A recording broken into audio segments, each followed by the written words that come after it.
Hello dense വേൾഡിലേക്ക് ഏവർക്കും സ്വാഗതം. എല്ലാവർക്കും സുഖമല്ലേ? ഇന്ന് മാങ്ങ കൊണ്ട് മറ്റൊരു റെസിപ്പി ആയിട്ടാണ് വന്നിരിക്കുന്നത്, മാംഗോ ഐസ്ക്രീം. അപ്പോൾ വെറും മൂന്ന് ഇൻഗ്രീഡിയൻസ് മാത്രം മതി കേട്ടോ ഈ ഒരു ഐസ്ക്രീം ഉണ്ടാക്കാനായിട്ട്. ആദ്യമായിട്ടാണ് ചാനൽ കാണുന്നതെങ്കിൽ ഇഷ്ടമായ ലൈക്ക് ചെയ്യുക, സബ്സ്ക്രൈബ് ചെയ്യാത്തവർ സബ്സ്ക്രൈബ് ചെയ്യുക, അടുത്തുള്ള ബെൽ ബട്ടൺ പ്രസ് ചെയ്യുക, പുതിയ നോട്ടിഫിക്കേഷൻ നിങ്ങൾക്ക് ലഭിക്കുകയും. അപ്പോൾ ഒരു 3 മാങ്ങ എടുത്തിട്ടുണ്ടായിരുന്നു. തൊലിയെല്ലാം കളഞ്ഞ ശേഷം വലിയ കഷ്ണമായിട്ട് അരിഞ്ഞതാണ്. ഇത് മിക്സിയുടെ ജാറിലേക്ക് നമുക്ക് മാറ്റാം. ഒപ്പം തന്നെ ഒരു അരക്കപ്പ് പഞ്ചസാര കൂടി ചേർക്കാം. അരക്കപ്പ് മുഴുവനായിട്ട് ഞാൻ എടുത്തിട്ടുണ്ടായിരുന്നില്ല കേട്ടോ. അപ്പോൾ ഇത് നന്നായിട്ടൊന്ന് അടിച്ചു കൊടുക്കാം. വെള്ളമൊന്നും ചേർക്കേണ്ട കാര്യമില്ല, നന്നായിട്ട് അടിച്ചു കൊടുക്കണം. അപ്പോൾ അധികം നാരില്ലാത്ത മാങ്ങ എടുക്കാൻ പ്രത്യേകം ശ്രദ്ധിക്കണേ. ഇത് നന്നായിട്ട് അരഞ്ഞിട്ടിട്ടുണ്ട്.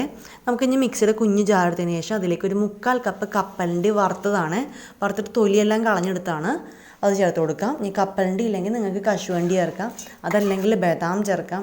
ബദാം ചേർക്കുമ്പോഴും തൊലി കളഞ്ഞിട്ട് വേണം ചേർക്കാനായിട്ട്.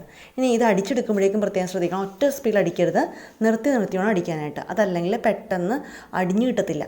അപ്പോൾ നന്നായിട്ട് അരിഞ്ഞിട്ടിട്ടുണ്ട്. നമുക്കിനിത് മിക്സിയുടെ വലിയ ജാറിലേക്ക് നമുക്കിത് മാറ്റി കൊടുക്കാം. നമ്മുടെ മാങ്ങ അടിച്ച ചെയ്യിലേക്ക് തന്നെ ഇത് ചേർത്ത് കൊടുക്കാം. അതിനുശേഷം ഇതും കൂടി ചേർത്ത് നന്നായിട്ട് അടിച്ചെടുക്കണം. അങ്ങനെ അടിച്ചെടുക്കുമ്പോഴേക്കും ആദ്യത്തെ പ്രാവശ്യം നന്നായിട്ട് അടിഞ്ഞിട്ടണം എന്ന് നിർബന്ധമൊന്നുമില്ല. അപ്പോൾ എന്താണെന്ന് വെച്ചാൽ ഒരു സ്പൂൺ വെച്ച് നന്നായിട്ടൊന്ന് ഇളക്കി നോക്കുക, ആയോ ഇല്ലയെന്ന് നോക്കുക. അതല്ലെങ്കിൽ ഒന്നും കൂടി അടിക്കുക. അതായത് പോലെ ഒന്ന് സ്പൂൺ വെച്ച് ഇങ്ങനെ ചെക്ക് ചെയ്ത് നോക്കുക കേട്ടോ. അപ്പോൾ എവിടെയെങ്കിലും ഒരു കട്ടയൊക്കെ ഉണ്ടെങ്കിൽ പിന്നെ ഒന്നുകൂടി അടിക്കുക. ഇനി ഭയങ്കരമായിട്ട് മുറുകെ ഇരിക്കുന്നതെങ്കിൽ ഒരല്പം ഒരു 2-3 സ്പൂൺ വെള്ളം ചേർത്ത് കൊടുക്കാം. കൂടുതൽ ചേർത്ത് കൊടുക്കാനായിട്ട് പാടില്ല കേട്ടോ. ഇനി നമുക്കൊരു പ്ലാസ്റ്റിക് കണ്ടെയ്നർ എടുക്കാം. പ്ലാസ്റ്റിക് കണ്ടെയ്നറിലും വെള്ളം ഒട്ടും ഉണ്ടാകാൻ പാടില്ല. അതിലേക്ക് നമ്മുടെ ഈ ഒരു മിശ്രിതം ചേർത്ത് കൊടുക്കാം കേട്ടോ.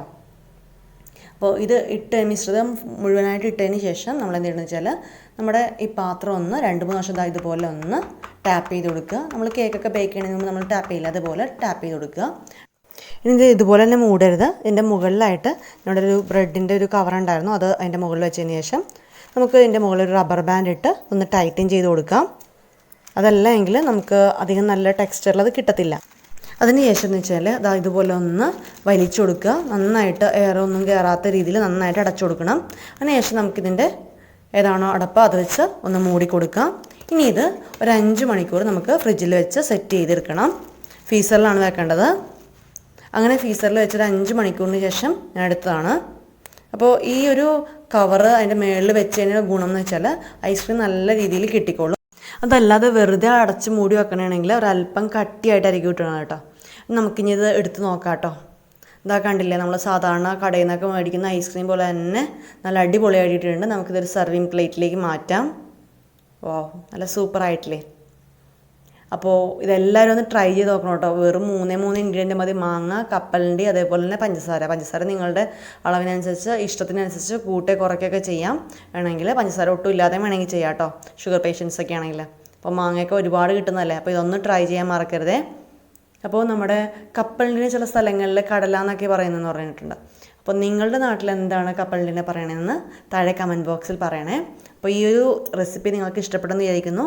ഇഷ്ടപ്പെട്ട് കഴിഞ്ഞാൽ ലൈക്ക് ചെയ്യുക, ഷെയർ ചെയ്യുക. അതുപോലെ സബ്സ്ക്രൈബ് ചെയ്യാത്ത ആരെങ്കിലും ഉണ്ടെങ്കിൽ സബ്സ്ക്രൈബ് ചെയ്യുക. പിന്നെ നിങ്ങളുടെ നിർദ്ദേശങ്ങൾ താഴെ കമൻറ്റ് ബോക്സിൽ പറയുക. നിങ്ങൾക്ക് ഈ റെസിപ്പി ഇഷ്ടപ്പെട്ടെന്ന് വിചാരിക്കുന്നു. പുതിയ റെസിപ്പിയുമായി ഉടൻ തന്നെ വരുന്നതായിരിക്കും. Thank you for watching.